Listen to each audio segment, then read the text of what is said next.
మీరు వదిలేరు. ఏది కూడా వచ్చింది ఒక వార్త అంటే దాని మీద మీరు పరిశోధించే వాళ్ళు చాలామంది ఉంటారు, నాకు తెలుసు.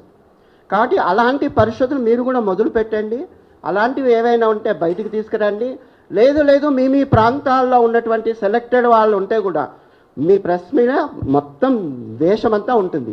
ఎవరైతే సెలెక్ట్ అయ్యారో ఏ ప్రాంతంలో ఉన్నారో మీరు డైరెక్ట్గా వాళ్ళ ఇంటికి వెళ్ళి ఆర్థిక పరిస్థితిని కూడా చూడండి, వాళ్ళ ఇంటి స్థితిగతులు చూడండి, తల్లిదండ్రులు చూడండి, ఇచ్చారా లేదా కూడా మీరు అడగండి.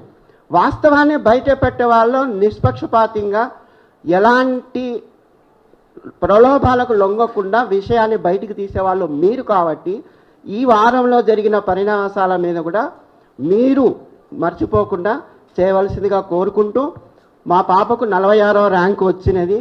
తను చాలా కష్టపడ్డది. ఇప్పుడు మాలాంటి కొంచెం విద్యావేత్తలైనందుకు వాళ్ళకు ప్రాపర్ గైడెన్స్ ఇంటి దగ్గర అక్కడ ఇస్తాం. ఒక్కొక్కరు ఎన్నెన్ని గంటలు చదివినారనేది అన్ని చెప్పు.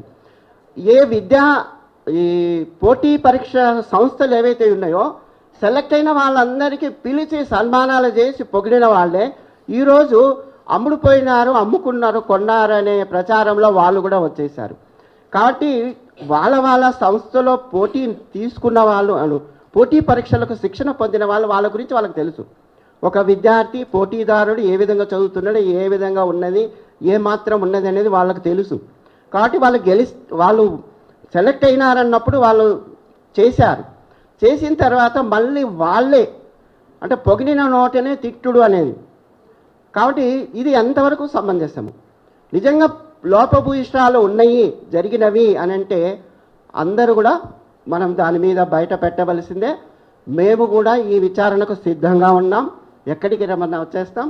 3 కోట్ల సంబంధించిన దాన్ని వాళ్ళు నిరూపించాలి. కోర్టులో వ్యవహారం ఉన్నప్పుడు దయచేసి ఇంకెవరు ఎలాంటివి చేయకుండా పర్యవసానము కోర్టు చూసుకుంటుంది.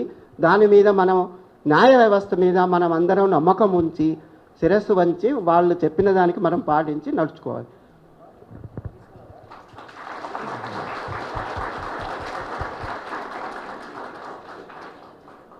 సభకు నమస్కారం.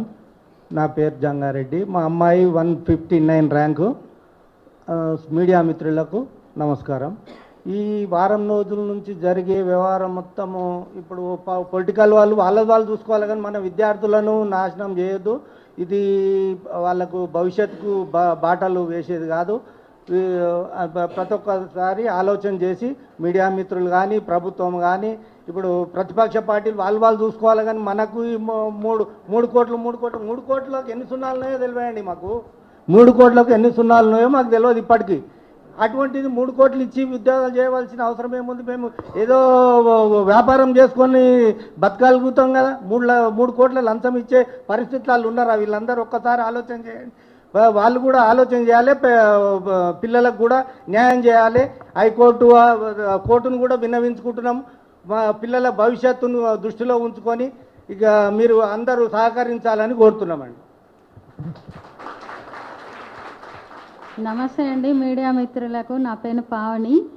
ఇందాక మాట్లాడిన మా హస్బెండే.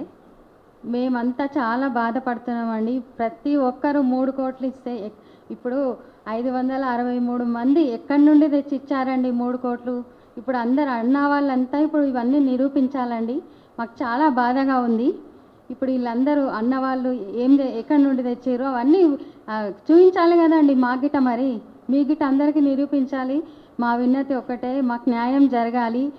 ఈ పొలిటికల్ ఉన్న వాళ్ళందరూ మా ఇంట్లో ఇన్వాల్వ్మెంట్ కావద్దు, వాళ్ళది వాళ్ళు చూసుకోవాలి, జాగ్రత్తగా ఉండాలండి. మేము మాకు కోరుకునేది ఒక్కటే, మాకు న్యాయం జరగాలి. మా పిల్లలు చాలా కష్టపడ్డారు. ఫస్ట్ ర్యాంకరు మా పాప. ఎప్పుడైనా మేము వాళ్ళకు ఎంకరేజ్ చేసుకుంటూ వచ్చాము.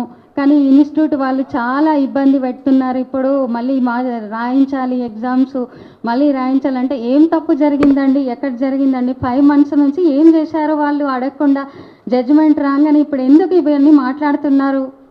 వాళ్ళు గిట్ట అర్థం చేసుకోవాలి కదండి. పిల్లలు ఎప్పుడు ఎంత కష్టపడి చదివితేనే ర్యాంకులు వస్తాయి. ఖాళీగా కూర్చున్న వాళ్ళకి ర్యాంకులు రావు కదా. 10 మంది ఎగ్జామ్ పెడితే 10 మందిలో ఇద్దరికే వస్తుందండి. 8 మందికి రాకుంటే మళ్ళీ ఇన్ని గొడవలు చేయొద్దు కదా. ఇప్పుడు ఒక రాజకీయ పార్టీ నిలబడ్డదంటే 4 పార్టీలో నిలబడితే ఒక్కరే నెగ్గుతారు. మిగతా 3 ఓడిపోయినప్పుడు వాళ్ళు గిట్ట కోర్టుకు పోయి ఇలా మాట్లాడారు కదండి.